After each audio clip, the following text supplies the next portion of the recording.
তো আল্লাহ নবীর দুনিয়া বিমুখ আচরণের দুইটা হাদিস বলে এবং তাকদিরের একটা হাদিস বলে আমার বক্তব্য শেষ করব। রাসূল সাল্লাল্লাহু আলাইহি ওয়াসাল্লামের দুনিয়া বিমুখ আচরণের দুইটা ঘটনা।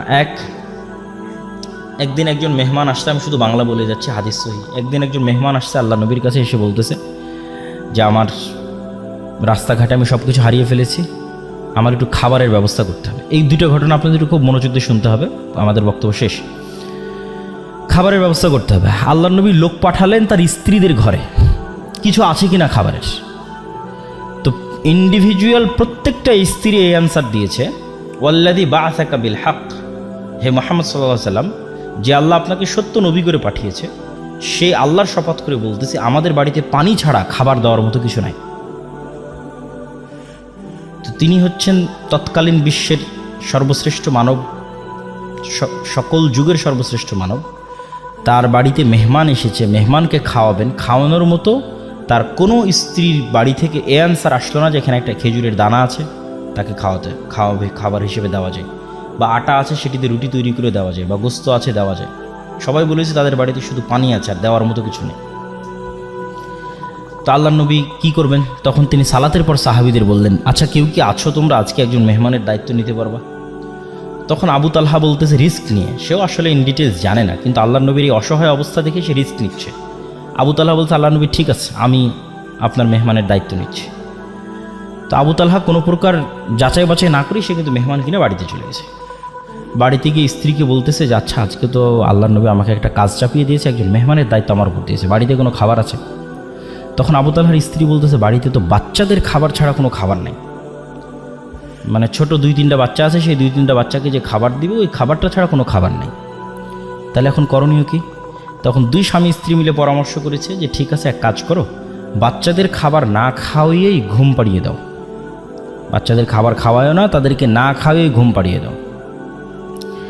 আর মেহমানের সাথে তো মেজবানকে বসতেই হয়, মানে যাকে আপনি মেহমানদারি করাবেন আপনার বাড়িতে, যদি তাকে আপনি না বসেন সে তো অকওয়ার্ড ফিল করবে, বিব্রত বোধ করবে।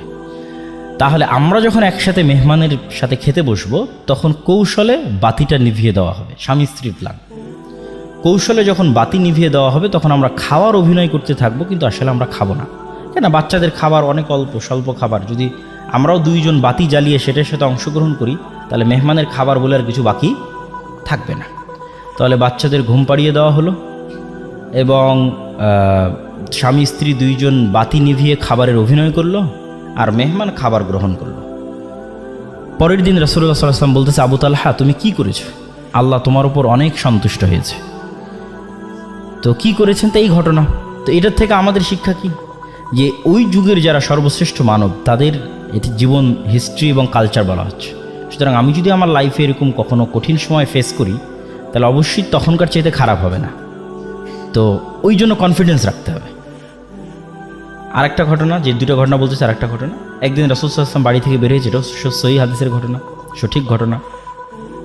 তো ভর দুপুরে বের হয়েছে, রাস্তার মধ্যে দেখেন আবু বকর রাদিয়াল্লাহু তাআলা আনহু বাড়ি থেকে বের হয়েছে। তো 2 জন পরস্পরকে জিজ্ঞেস করতেছে কেন এই ভর দুপুরে? আপনি তো জানেন সৌদির গরম কি ভয়ঙ্কর, ভর দুপুরে কেন বাড়ি থেকে বের হয়েছে? তো 2 জনই পরস্পরের কাছে জানাজানি হলো যে তারও বাড়িতে কোনো খাবার নাই, এই জন্য খাবারের অনুসন্ধানে বের হয়েছে। মুহাম্মদ সাল্লাল্লাহু আলাইহি ওয়াসাল্লামের বাড়িতেও কোনো খাবার নাই, উনি খাবারের অনুসন্ধানে বের হয়েছে, যে কোথাও খাবারের ব্যবস্থা করা যায় কিনা। কিছু দূর হাঁটার পর দেখা যাচ্ছে ওমর রাদিয়াল্লাহু তাআলা রাস্তায়। আপনি কি জন্য বের হয়েছেন? ওনার বাড়িতেও কোনো খাবারের ব্যবস্থা নেই, উনিও খাবারের অনুসন্ধানে বের হয়েছে। অথচ এনারা পরবর্তীতে অর্ধ পৃথিবীর শাসক।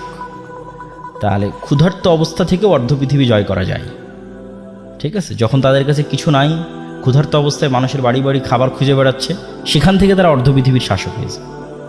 তো তাদের মতো করুণ এবং কঠিন অবস্থা আমাকে এবং আপনাকে ফেস করতে হয়নি, হচ্ছে না, হয়তো হবেও না। সুতরাং বড় স্বপ্ন দেখতে সমস্যা কি? হাদিসটা শেষ করি, ঘটনাটা শেষ করি। 2 জন মিলে এক আনসারির বাড়িতে গেলেন। আনসারিরা যেহেতু আগে থেকেই তাদেরই জমি জায়গা, মদিনা মানে তাদের জমি জায়গা, তাদের বাগান, তাদের সব কিছু।